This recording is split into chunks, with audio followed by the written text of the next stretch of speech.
வந்து சனியோட சாரம். அப்ப சனி பகவான பார்வை வேற. அப்ப தந்தை மகன் உறவை பாதிக்குது. ஏன்னா, காரக கிரகம் காரக பாவத்தில் போய் அமரக்கூடாது என்பது ஜோதிட விதி.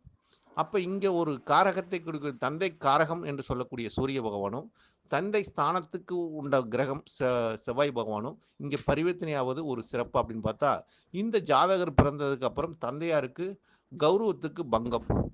கௌரவத்துக்கு பங்கம் தந்தையாரை இழக்கக்கூடிய தன்மை. தந்தையாருக்கு ஒரு சிறப்பில்லாத தன்மையை கொடுக்கக்கூடிய ஒரு காலகட்டம் இந்த இவருக்கு அதுக்கப்புறம் வந்திருக்கும்.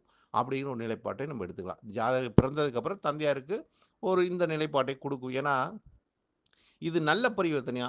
கெட்ட பரிவர்த்தனையான்னு பார்த்தா, காரக கிரகம் காரக பாவத்தில் அமர்ந்து, அந்த அந்த காரகத்தோட பரிவர்த்தனை பெறுவது சிறப்பு இல்லை. அப்ப யாருக்கு சிறப்பு இல்லை? தந்தையாருக்கு சிறப்பு இல்லாதனால, இளம் வயசிலே தந்தையாரை பிரியக்கூடிய தன்மையும், இழக்கக்கூடிய தன்மையும், இந்த